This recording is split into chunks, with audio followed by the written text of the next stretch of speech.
Mr. Baxter. Sue. How are you, sir? Fine, thank you, sir. How are you this morning? Thanks for taking the time. Jeff Skunk Baxter, I guess the real question for you is, who haven't you played with? I think it's probably just a handful of people left on the planet. Is that right? That could be. I've been fortunate to work with a number of incredible musicians and singers, songwriters, composers. I even saw a movie the other day come up on cable, and I looked at the end credits, and I realized I composed a bunch of songs with Lalo Schifrin. I'd forgotten about that. So, yes, it's been quite a run. That's a lot when you even forget about stuff. You have a new album you came out with last year called The Speed of Heat. You're going on tour for that. You're going to be at the City Winery in Boston, here in Massachusetts, on November 9th. And you have some strong connections with Boston. You went to school in Boston. What school did you go to? I went to Boston University. I went to the School of Public Communications, actually, for a year, and then decided to join a rock and roll band. Took a leave of absence. I suppose one day I should go back. We'll have to see. Yeah, finish that degree. But you also worked at Jack's Drum Shop too, right? Jack's Drum Shop, absolutely. And I also had a guitar store, repair and customizing store with Dave Schechter, who went on to found Schechter Guitars. Wow. So, and working at Jack's was a lot of fun. So let me ask you this. Where did you get a better education, at Jack's Drum Shop or Boston University? Well, it depends on the subject. I think I did my early studies at Jimmy's Music Shop on 48th Street in New York, and then I graduated from the Guitar School of Knowledge, working for Dan Armstrong in New York City. And then I always felt that the best way to meet other musicians was to fix their guitars. So I ended up working at a number of music stores. Same when I came to L.A.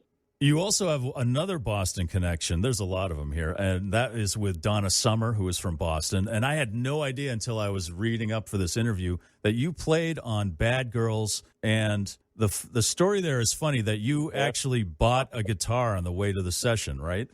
I did. I all my guitars, some reason between moving house and coming back from a tour, everything, I just didn't have a guitar with me. So I went down to Guitar Center to see Paul Herman, who was running it, and said, "Paul, I need a guitar." I said, "Well, looks out, there's a box out there, says buy me $30." So I bought a Burns Baldwin Bison guitar with 5 regular tuning machines and 1 Gibson tuning machine, strung it up, grabbed a 6-pack of beer, and then first thing I did was the solo on Hot Stuff, and then finished working on the record for the next few days. Great guitar. Still have it. Sounds great. I was just going to ask you if you still have it, and it's probably worth more than $30, I would imagine. I don't know. I never even took the other tuning machine off. I figured, what the hell? It is what it is. Yeah, I mean, multi-platinum. For a $30 guitar and a couple of multi-platinum songs, it worked out pretty well. Sure. Now, you're also a founding member of Steely Dan, played on their first 3 albums. Then you joined the Doobie Brothers, and you were responsible for getting Michael McDonald into the Doobie Brothers, and really the rest is Grammy-winning history. How did that happen?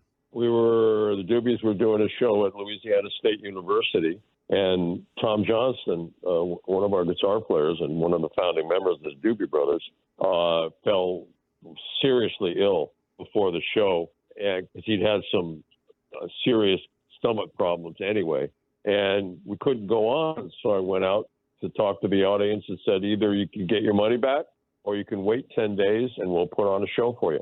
And nobody asked for their money back. So I got on the phone. I had to make a command decision. So I got on the phone and I called Michael. I said, "Mike, you need to come out and play with the Doobie Brothers. I'm sending you a one-way ticket." He said, "Okay, I'm on my way." We rehearsed 8 hours a day for 8 days, and then went out to play the show and got 5 encores. And I figured, okay, well, I guess that one worked out well. Well, he returns and joins you on Speed of Heat for a beautiful song called "My Place in the Sun." But when you guys first knew each other, what were you like? First met each other, what were you doing? Were you in Steely Dan at the time, or was this before Steely Dan? No, it was during Steely Dan, and Michael came on to tour with us to be a second keyboard player and do vocals, and we became friends and had done some writing together and some sessions together, and yeah, it just seemed to me to be the right call. It was. It worked out. It was a huge call, and also I'm going to bring up another Boston connection on Speed of Heat. You have your version of Steely Dan's "My Old School." You played on the original, but this is kind of a more, I don't know, I guess you could call it an updated version. And the Boston connection there is you approached Steven Tyler from Aerosmith to sing on that originally, didn't you? Yeah, I sent Steve a copy of the track, and I did a scratch vocal on it, and I said, "Hey, love you to sing it." He said, "Well, but who's singing it?" I said, "Well, that's me just doing a scratch vocal." I said, "Well, why don't you sing it?" I said, "Because I'm Steve, I'm not a singer." And he went, "Yeah, you are. I think you should take a shot." I said, "Are you kidding me?" I said, "No, man, I'm serious." And he's a friend, so I trust him. And okay, I took the shot. I forgot to put the credit on the album, but yeah, I took a shot at it, and everybody seems to be happy with it. And my other Boston connection, by the way, is James Montgomery. Oh, yeah. He's a wonderful blues player. When I was going to Boston University, we played together in a number of clubs, and we even would play down in the student room together. Great musician, fantastic musician. Yeah, and also an amazing performer. He really does it on stage. Do you think he'll be stopping by your City Winery gig in Boston on November 9th? I don't know. I would plan on giving him a call. He's a busy guy, but yeah, that would be great. Well, we're looking forward to seeing you there, and Speed of Heat is awesome. It's great that you finally got a solo album out there. So, Jeff "Skunk" Baxter, thank you so much for taking the time to speak with us today. Good luck on the tour. Well, thank you, and if you're there, come up and introduce yourself. Good to meet you. Absolutely will. Thanks, Jeff. Take care. Thank you for your hospitality.